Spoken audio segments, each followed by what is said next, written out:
Hello and welcome. These are horse racing selections for Wednesday, the 2nd of April.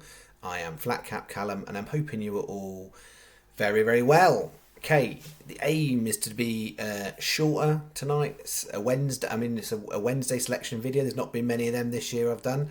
But yes, we're aiming to definitely get under the 10-minute mark. We'll see how we get on. You know what I'm like. But yes, less chatter. Only 3 selections for Wednesday.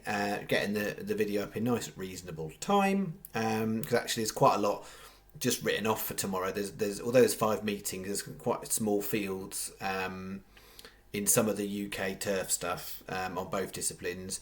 Southwell's where the focus is, and Goran, I didn't really have a strong lean on anything, and basement stuff. I like Goran Park for a track for picking horses, but the in-between ground and the basement marks sort of put me off a bit. So 3 horses at Southwell.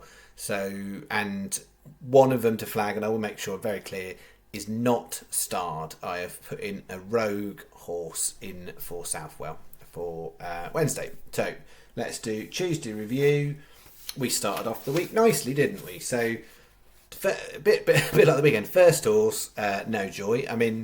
I didn't watch the race, but it didn't look like it was very near. So it may well have done something I didn't know because I didn't watch the race back on that one. I haven't had a chance. But the other ones, yeah. So C-set was 5th, and that was good enough for most bookies, unless you were someone very criminal. Say criminal. Let's not get slander on here. But a bookmaker that gives you really tight odds. That's what we'll say. They're not criminal, but they are scrimping on the odds, like a Bet Victor. Let's imagine them, who might have paid 4 places on that race.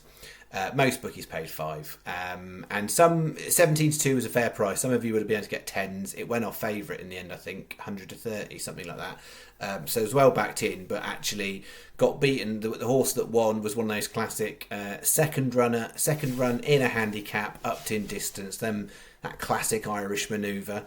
And then the second horse was a handicap debutant, the old school version. So yeah, the old school version is the handicap debutant. The new modern way of doing it is the second run and a handicap up in distance. But to be honest, I'm generally not putting stuff out like that on the channel. I'm aware of it and I've talked about it on here before. But maybe in the past I'd have probably been a bit puntier with some of those when I was turning over higher volume for the channel. But as I'm being more selective, I generally wouldn't pick a horse on that profile for what I'm doing on the channel. I wouldn't say I would completely ignore it off the channel.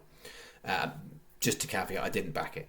And then we had a non-runner in the last leg, but blow me down with a feather after all the jokes and japes about Wolverhampton.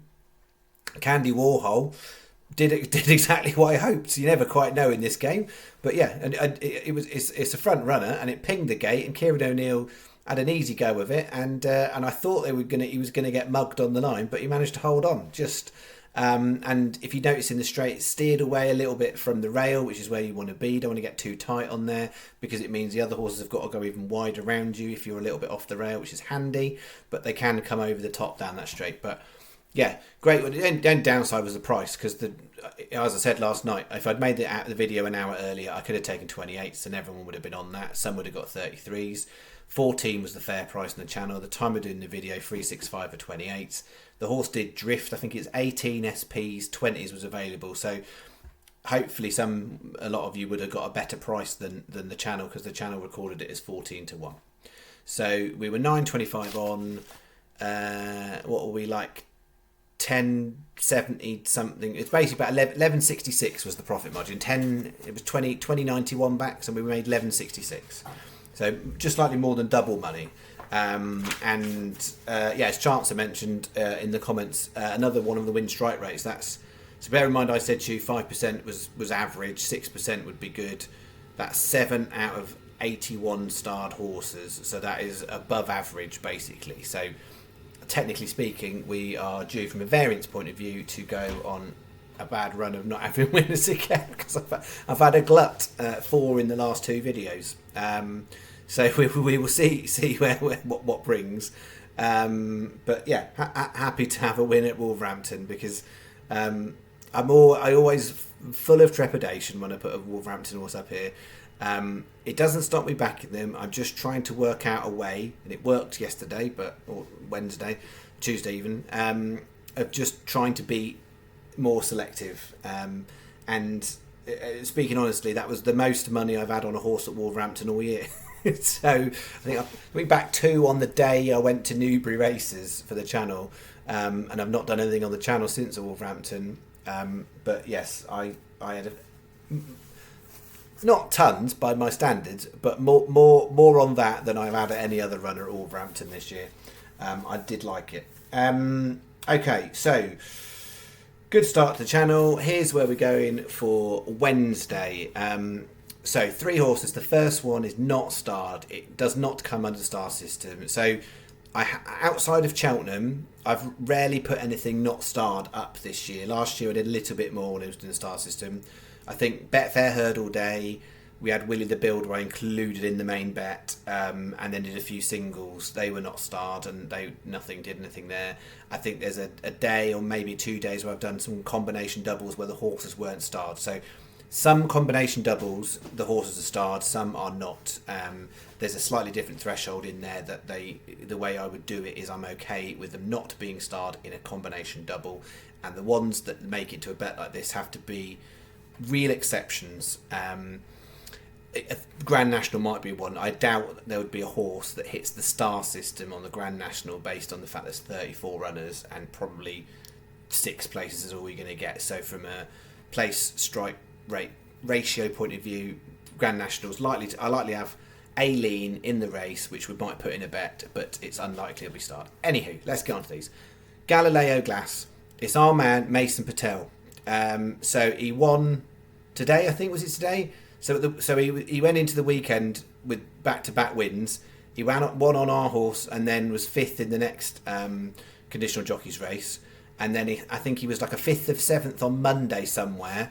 And then he had another winner yesterday. He's only got 1 ride on Wednesday, nothing Thursday or Friday. He's got a ride at Yarmouth on Saturday, which I've not investigated. But he's absolutely been, and this is me trying to get ahead of most people noticing, because as we know, I've talked about him and I followed him. He is the man to be on right now. His £7 claim is being used very cleverly. Darrell Holland has booked him. He's only ridden once for Darrell Holland, and he was second on a horse called Lilkin, which we've backed a few times on the channel. That was that horse's best performance. It got beaten a neck when Mason was on it. So this horse on bare form has got some form that you would argue a case for. There are some really well handicapped horses in that race on back form, and that would really be a negative against me normally putting this horse up. But Mason Patel, given he's like 4 from 7 or something like that, you can tell sometimes with these claimers, some of them when they start having their £7 claim, they just stick with 1 yard, and that yard uses them for all and ever races, and then they get a few opportunities and get a few wins. The really good ones are the ones that the different trainers will use. So James Owens had Mason Patel on for a couple of winners already, and he's been shared around between different trainers, which tells me that they are aware that his £7 claim is good for it. So we're taking a chance that Mason does the business for us and hits top 3 there.